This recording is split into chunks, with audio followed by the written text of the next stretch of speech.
got a few minutes of downtime this morning, and we're going to do a little more Q&A. We've got some questions from a bunch of fans here at the track, as well as questions from people who have subscribed and sent them in on YouTube. I got a lot of interest in questions about what happened yesterday during Q3. If you were watching, we were on an absolute rip about the 8th mile shortly before. Had a huge fireball and explosion, blew the front end apart on the front of the car like a funny car. Huge fireball. Everybody kind of wants to know what happened. So it's complicated, but to make it simple from a technical standpoint, this is the cylinder head that was on that engine. As you can see, the combustion chamber, it's melted the fire ring, melted the end of the cylinder head off. This is what we call fire slotting the cylinder head. Engine block looks also identical to this. So it's melted a huge chunk out of the front of the head, huge chunk out of the cylinder block. It actually blowtorched the motor plate in half. So what happened on this cylinder is basically a mistiming of events. The car was running faster than what it should have. It shifted gears sooner than what I thought. We do a tremendous amount of fuel manipulation on these things to make them run, and I missed shutting off a fuel system timer at the appropriate time. I missed that timer by 1/10 of a second. When you think about that, that's not a lot, right? A lot happens in a second. 1/10 of a second, I missed that timer turning it off. It caused the boost to fuel ratio to get too high, spiked the EGT, started detonating, and immediately fireballed the front of the head. When it did that, it lit all the fuel that was coming out of the cylinder. We pump a massive amount of fuel in these deals, and it caused an explosion that blew the front end out. I've never seen that in a door car before, but if you keep watching us long enough, you'll probably see something spectacular. So that's what happened to the engine in Q3. We got some cookie pans out, some cardboard, about 2 rolls of Gorilla Tape, and put a motor in it. Made it for Q4. Everything's good, so we're ready for race day.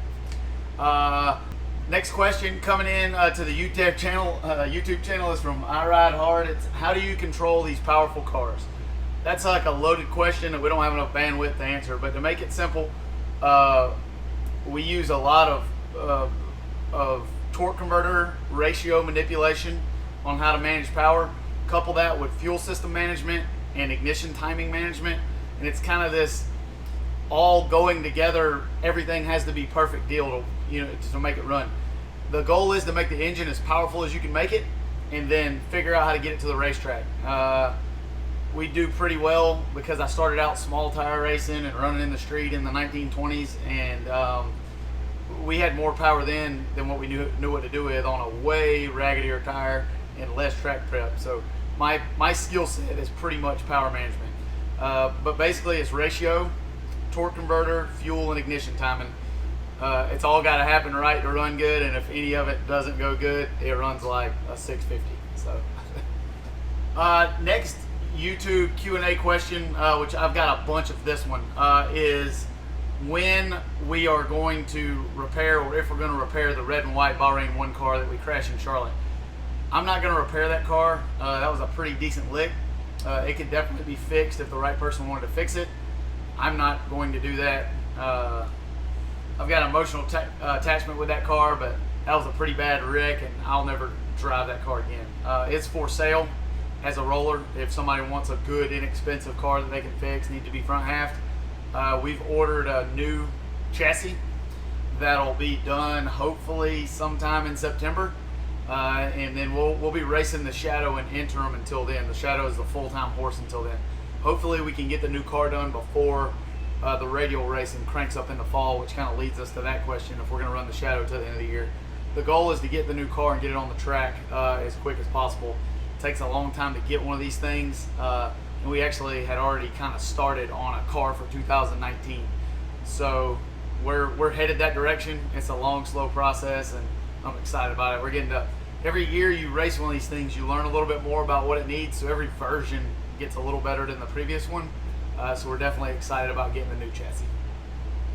Robert Healy sends in a question about, have I ever ran a Ford engine in any of the Mustangs, and am I coming to Motor City Mayhem in August? I've never ran a Ford engine in any of my cars. I've tuned on them. I've worked on some Ford NITRO stuff, worked on some Ford ProCharger stuff back in the day. They make good power. I just haven't had a lot of experience with them. I've always been kind of a Chevy guy. I kind of built the Mustang and put the Chevrolet motor in it to be a smartass, and a long time ago. But for me, I need power from the engine. I don't care if we had to put a neon motor in these things. If it'll make 4,000 horsepower, we'll have a Dodge Neon in there. And then on the race in August, I'm not sure yet. I've got some invites to that. We may be there tuning a car for a customer. I don't know. It's too early in my year to know if I'll be there in August. But I'll keep you posted if we decide we're coming. Question coming in from Sard Engineering, kind of a long, kind of a three-part question. I'll try to get to it.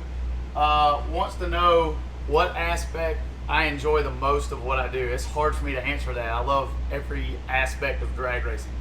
Of course, the driving is my passion. That's what drives us to make, to make me want to do this. When I was younger, that was it. I thought being a race car driver was showing up at the racetrack on Sunday morning about 11 o'clock and getting in the car and going on the track and then getting out, going to hang out with the fans. It's such a small part of what I do. It's less than 0.5% of what I do is driving the car. I very much enjoy the engine building and assembly process, the seek for horsepower. I get a lot of challenge and enjoyment out of that. I spend a lot of my time developing power. And then the tuning, setup, and management of the car is my specialty. We work on this thing with Billy Stocklin, world-renowned crew chief, been racing with me for a long time. Me and Billy have raced around the world together. We have a unique skill set of power managing these race cars that work together. Billy says it goes together like chocolate and peanut butter. That's about as good as I can describe it. I set the cars up. He manages the power at the racetrack. He can run any of these cars without me here. I can run them without him here, but together we're pretty potent combination. The tuning it on a slippery racetrack is what I like. Charlotte Q3, when we go out there and the track's 135 degrees, go out there and go 576 like we did that run, like that's my bread and butter. That's what I like to do. I don't know that I could pick one favorite thing, but to answer your question, I love all of it. The next part of the question is working directly with manufacturers for technology and whether I like to be guided or be instrumental in kind of that process. I love and very actively do work with all the manufacturers that build our parts to do that. A lot of people that build our parts and a lot of manufacturers aren't racers, so they build a good product but they don't really know how to use it. And then a lot of people have more racing knowledge than we do, so we lean on them that way and try to instruct the other way. Basically, if you've got a couple of smart people in a room and everybody can set their ego to the side and learn from each other, I think that there's no relationship from a parts or manufacturing standpoint where we can't benefit both people, both sides.